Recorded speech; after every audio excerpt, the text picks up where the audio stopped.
로마서 16장 1절부터 6절까지입니다. 제가 먼저 읽겠습니다. 내가 갱그리아 교회의 일꾼으로 있는 우리 자매 베메를 너희에게 추천하노니 너희는 주 안에서 성도들의 합당한 예절로 그를 영접하고 무엇이든지 그에게 소용되는 바를 도와줄지니 이는 그가 여러 사람과 나의 보호자가 되었음이라. 너희는 그리스도 예수 안에서 나의 동역자들인 브리스가와 아굴라에게 문안하라. 그들은 내 목숨을 위하여 자기들의 목까지도 내놓았나니 나뿐 아니라 이방인의 모든 교회도 그들에게 감사하느니라. 또 저희 집에 있는 교회에도 문안하라. 내가 사랑하는 에베네도에게도 문안하라. 그는 아시아에서 그리스도께 처음 맺은 열매니라. 너희를 위하여 많이 수고한 마리아에게 문안하라. 아멘. 사도 바울은 로마 방문이 여러 번 막혔음을 고백하지만 그것은 단순한 일정상의 문제가 아니라 하나님의 섭리 가운데 이루어진 일이었습니다. 사역을 보다 보면 성령님이 막으시기도 하고 사단이 방해하기도 하지만 결국 하나님은 바울을 가장 적절한 때에 그 장소로 인도하십니다. 바울은 자신의 계획보다 하나님의 뜻에 순종하며 복음을 땅끝인 서바나까지 전하기를 소망했고 그 과정에서 로마 교회와의 교제와 동역을 기대했던 것입니다. 또한 그는 예루살렘의 가난한 성도들을 돕기 위해 연보를 전달하는 사역에 힘썼는데 이는 단순한 구제 사역이 아니라 유대인과 이방인이 복음 안에서 하나 되었음을 보여주는 사랑의 실천이었습니다. 경제적으로 넉넉하지 않았던 마게도냐와 아가야 교회가 기쁨으로 헌신한 것은 복음이 사람들을 공동체로 묶고 서로를 섬기게 한다는 사실을 보여줍니다. 나아가 바울은 물질보다 더 중요한 것이 기도임을 강조하며 로마 교회 자신을 위해 기도해달라고 요청합니다. 그는 자신의 능력이나 경험을 의지하지 않고 하나님의 일은 오직 하나님의 도우심으로 이루어진다는 사실을 알았기 때문에 그렇게 한 것입니다. 결국 본문은 하나님의 인도하심을 신뢰하며 복음 안에서 공동체를 세우고 모든 사역을 기도로 감당하는 것이 성도의 삶과 교회의 사명임을 가르쳐주고 있습니다. 오늘 읽은 본문은 사도 바울이 로마 교회 성도들 그 가운데 개인적인 친분이 있는 분들에 대한 안부 인사입니다. 보통 한국은 안부 인사를 먼저 하고 중요한 내용을 다루는데 히브리인들은 먼저 용건을 이야기하고 나중에 소개하는 것이 특징이라 하겠습니다.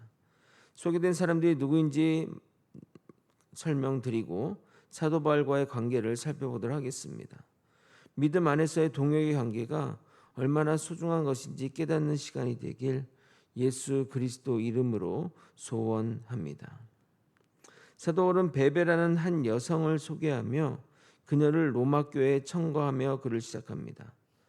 내가 갱그리아 교회의 일꾼으로 있는 우리 자매 베베를 너희에게 추천하노니.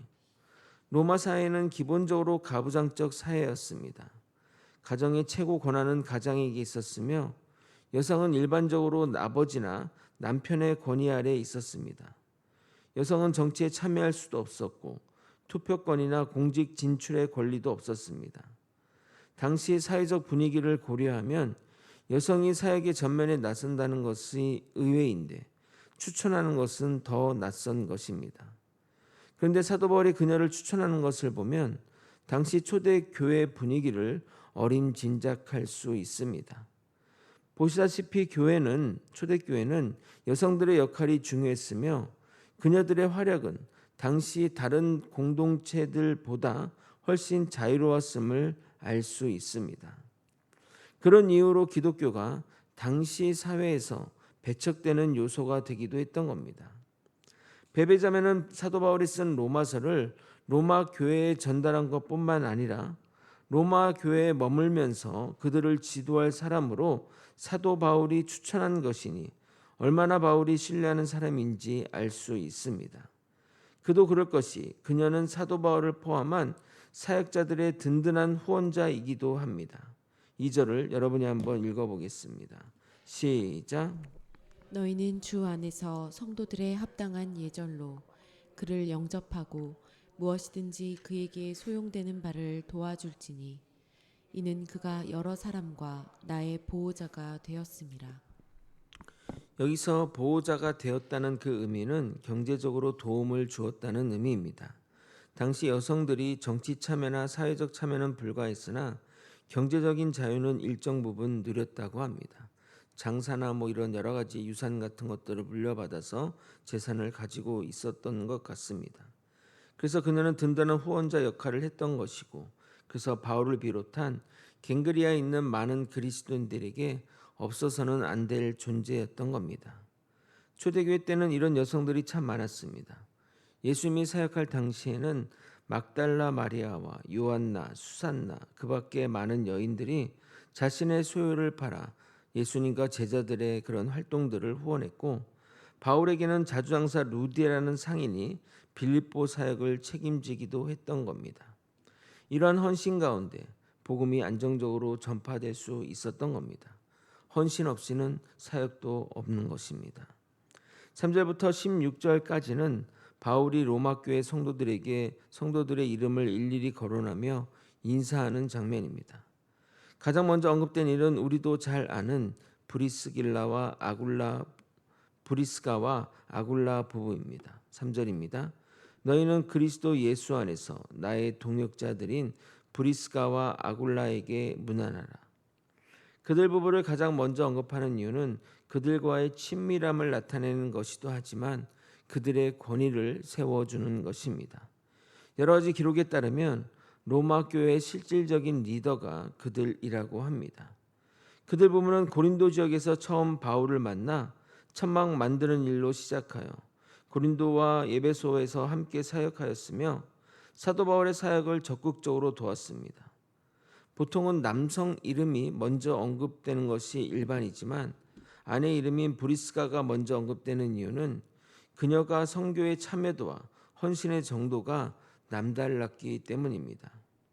이런 모습 또한 기존 사회 통념과는 충돌되는 것이기도 했던 것입니다.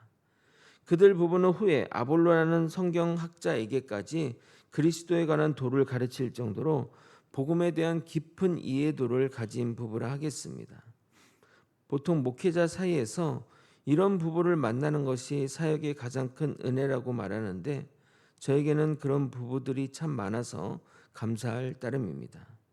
우리 모두 이 복음의 길을 함께 나아갔으면 좋겠습니다. 4절의 내용은 에베소 교회에 있었던 은장색 데메드리오 소요 사태와 관련인 것으로 여겨집니다. 조만간 사도행전을 다룰 때 이 내용을 깊게 다루도록 하겠습니다. 당시 로마 교회는 브리스길라와 아굴라 부부의 집에서 이루어졌던 것 같습니다. 그래서 5절에 저희 집에 있는 교회에 문안하라라고 표현하는 것입니다. 5절을 또 한번 여러분이 읽어보도록 하겠습니다. 시작. 또 저의 집에 있는 교회에도 문안하라. 내가 사랑하는 에베네도에게 문안하라. 그는 아시아에서 그리스도께 처음 맺은 열매니라. 당시는 교회를 위한 단독 건물이 전무했기에 초대교회의 모습은 다 가정교회라고 보면 됩니다.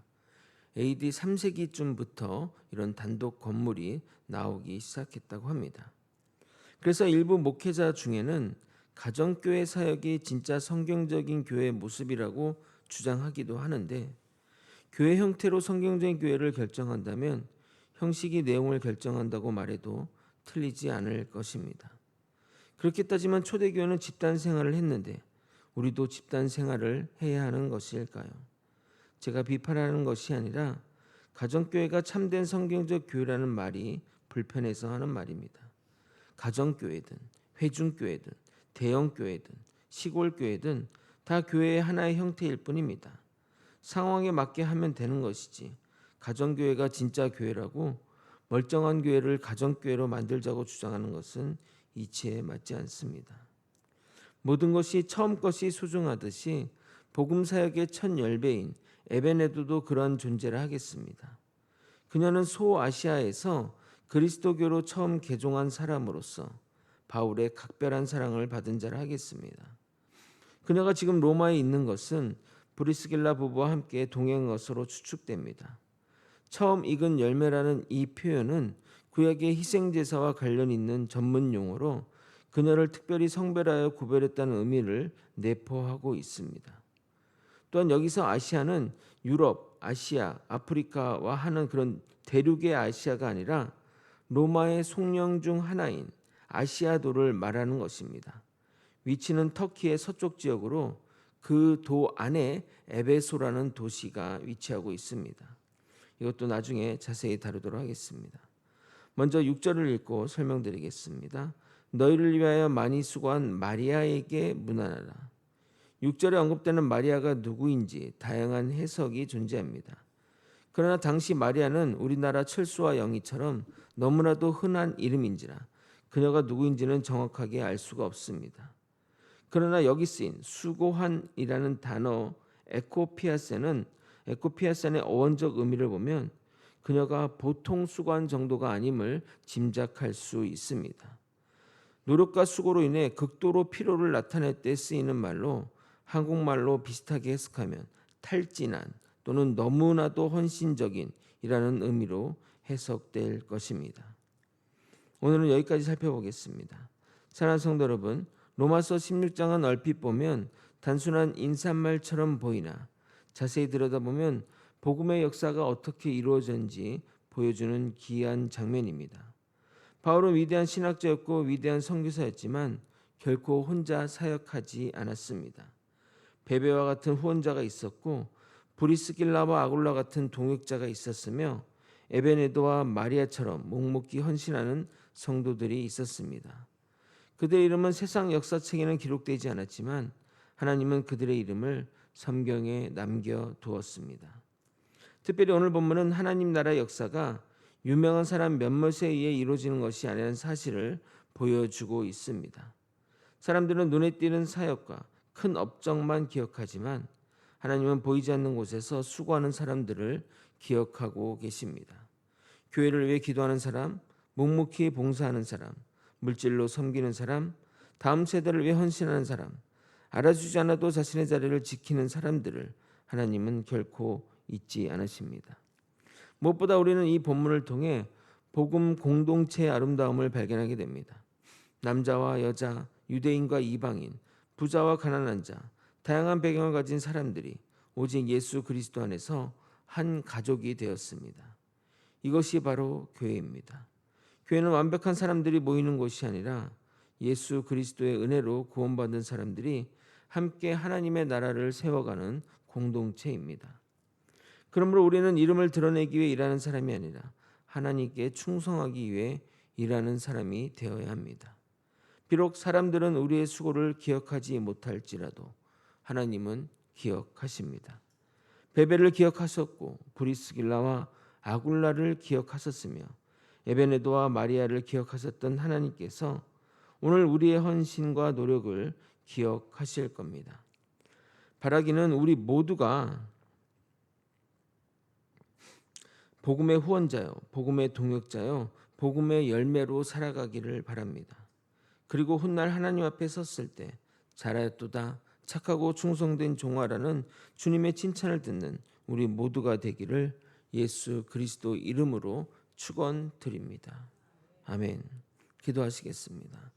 하나님의 부르심에 따라 하나님의 소명들을 감당하는 우리 모두가 되게 도와주시옵소서.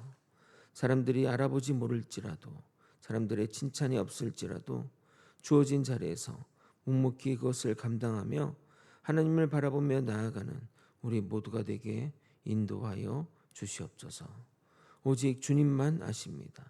주님만 바라보며 나아가는 우리 모두가 될 수 있도록 역사하여 주시옵소서. 사랑이 많으신 예수 그리스도 이름으로 기도드리옵나이다. 아멘.